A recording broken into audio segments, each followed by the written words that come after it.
ধৈর্য ধরুন। ভাগ্যের উপর অসন্তুষ্ট হবেন না। মনে রাখবেন, আপনার ভাগ্য যে লিখেছেন তিনি ব্রহ্মাণ্ডের সবচেয়ে বড় লেখক। তার লেখায় বিশ্বাস রাখুন। নমস্কার, আজ হাজির হয়েছি অন্য এক গল্প নিয়ে। এক হাউসওয়াইফ বা গৃহিণীর গল্প। এক গৃহিণী যার ঈশ্বরে অগাধ বিশ্বাস আছে, কিন্তু সময় পেতেন না ঈশ্বরের নাম জপ করতে। তাই তিনি রান্নার সময় ঈশ্বরের নাম জপ করার ভালো সময় বেছে নিয়েছেন। কিছুদিন আগেই এই গৃহিণীর পেটে অপারেশন হয়েছিল, গল ব্লাডার স্টোনের। সেলাই এখনো খোলা হয়নি, এখনো চলতে ফিরতে ব্যথা হয়। সেদিন দুপুরবেলার কথা, তিনি রান্নাঘরে খাবার বানাচ্ছিলেন, আর মনে মনেই ঈশ্বরের নাম জপ চলছিল। এমন সময় খুব জোরে শব্দ হলো, মনে হলো যেন ছাদ থেকে কিছু পড়েছে। অসুস্থ শরীর নিয়ে গৃহিণী কোনোভাবে উঠোনের দিকে গেলেন। গিয়ে দেখেন তার 8 বছরের ছেলে খেলতে খেলতে ছাদ থেকে পড়ে গেছে। ছেলে অজ্ঞান হয়ে পড়েছিল, রক্তে শরীর ভিজে গেছে। ইচ্ছা হলো চিৎকার করে সবাইকে ডাকবে, কিন্তু দুপুরের এই সময়টিতে বাড়িতে তেমন কেউ থাকে না। সবাই যার যার কাজে বাইরে চলে গেছেন, কেউ চাকরিতে তো কেউ দোকানে।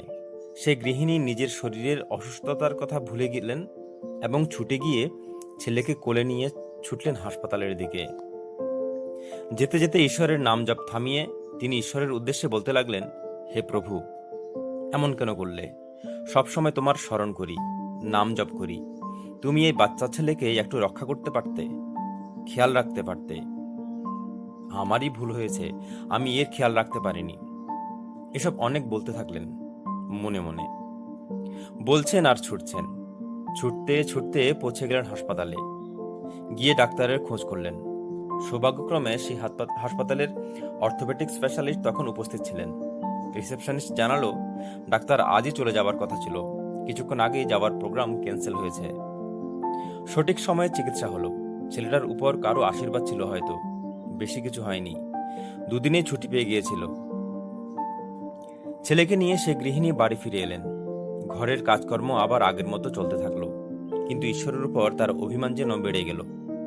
মায়ের মমতার জন্যই এই অভিমান। তার একটি প্রশ্ন, ঈশ্বরকে এতটা ডাকি, তবু কেন ঈশ্বর আমার সঙ্গে এমন করলেন? মনে মনে ভাবল, আজ থেকে ঈশ্বরকে আর ডাকবে না। কিন্তু সাথে সাথেই আবার তার প্রশ্নের সমাধান চলে আসছিল তার মনের ভেতর। ছেলে ছাদ থেকে যেখানে পড়েছে সেখানে একটা লোহার পাইপ ছিল।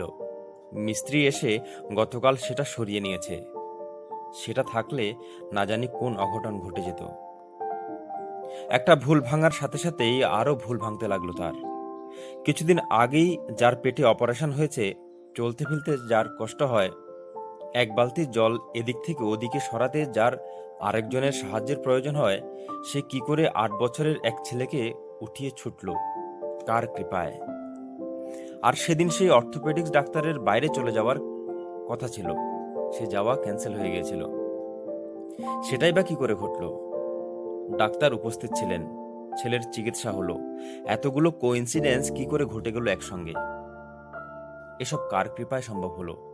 কি করে সব ঘটে গেল সময় মতো? এসব প্রতিটি প্রশ্নের উত্তর তিনি পেয়ে যাচ্ছিলেন।